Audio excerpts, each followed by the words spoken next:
За present perfect tense буюу төгс одоо цагийг тайлбарлая. За өндөр хэрэглээтэй цаг байгаа. Алхам тутам тааралд нь өдөр болгон хэрэглэгддэг ийм цаг. За чанартай мэдлэг бүтээхийн тулд бид нар яаж бүтээх вэ? Юу гэж орчуулах вэ?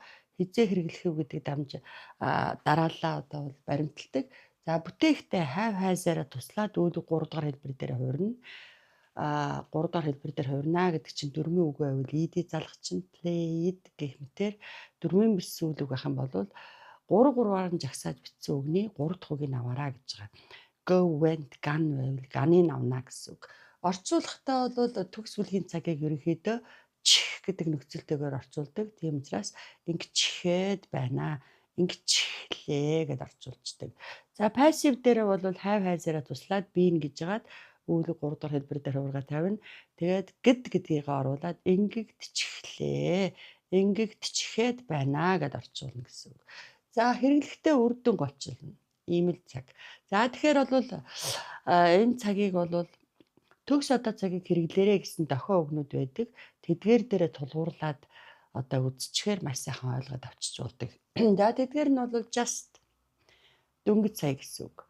Олон утгатай, ердөө, гагцхүү, мөн үү гэх мэтийн утга гаргадаг. Дөнгөж сая гэдэг утгаараа хэрэглэж байгаа тохиолдолд зөвхөн төгс одоо цагийг хэрэглэдэг. Тухайлбал одоо I have just done my homework гэж ярина.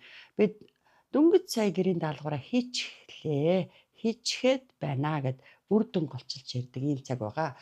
За дараа нь already, аль хэдийн, yet хараахан, одоохондоо, за ever хизээ нэгэн цагт урд өмнө нь, эрен амьдралдаа, never амьдралдаа, recently саяхнаас ойрноос ингэдэг болчиход байна гэд төгс одоо цагийг шаардна.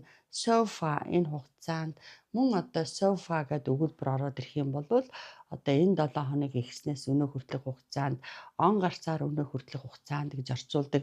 Энэ үгнүүд бүгдээрээ зөвхөн төгс одоо цагийг шаарддаг өгүүлбэрүүд байгаа. За тухайлбал одоо I have already washed the dress. Why are you washing it again? Би наадаш нь чинь дөнгөж сая угаачихсан шүү дээ. Чи яагаад дахиад наатахыгаа угаагаад байгаа юм бэ гэд. Oh no, I have forgotten to feed my puppy. Яна би одоо гүлгөө хооллохоо мартчихсан байна шүү дээ гэхэд нь don't worry about it. I have just fed it. Бидний санаа зовоо би тэр гүлгийг чинь дөнгөж сая хооллолчихлоо гэд.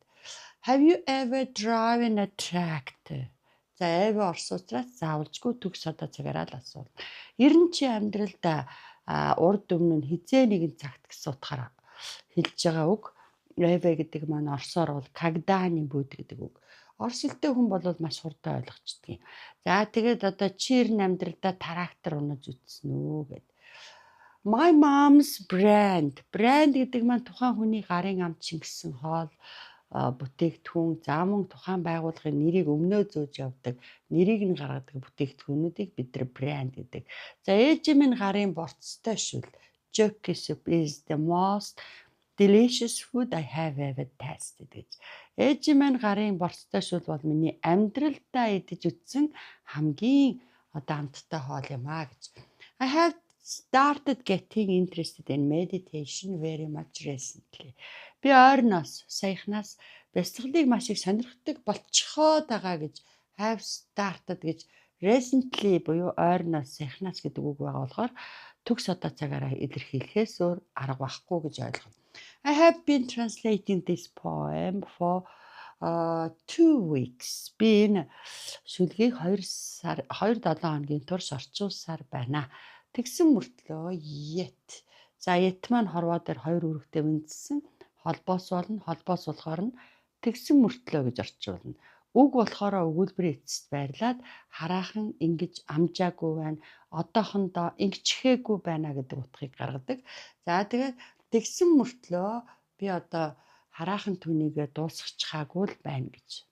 За тэгэхээр одоо yet гэдэг үг маань 2 утгатай байх нь шүү дээ. Өгч болно. За холбоосч болдог юм утгатай.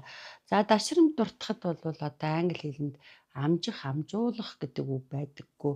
Тухайлбал одоо юм орчуулж авах чинь амжих, амжуулах гэдэг үг гараад ирэхээр тойл бичгээ сайхаар байдаггүй. За амжих, амжуулах гэдэг санааг төгс одоо цагийн yet гэдэг одоо үгтэй хоршуулж бол илэрхийлдэг байгаа. За тэгээд We have been traveling for 3 months. Бид нар одоо 3 сарын турш аялсаар байна гэж. We have been to be-гийн араас to тавьчихаар очиж үзэх гэдэг үг болчдөг. 21 countries so far. Бид нар энэ хугацаанд 21 улсад очиж үзчихэд байна гэд чих гэдэг нөхцлөө оруулж орчуулна. I have never tasted Venice. Би ерөөсөө амьдралдаа бугын мах идэж үзээгүй юм байна гэд. It's the first time I have ridden a yak гэвэл одоо хоёр янзаар орчуулна.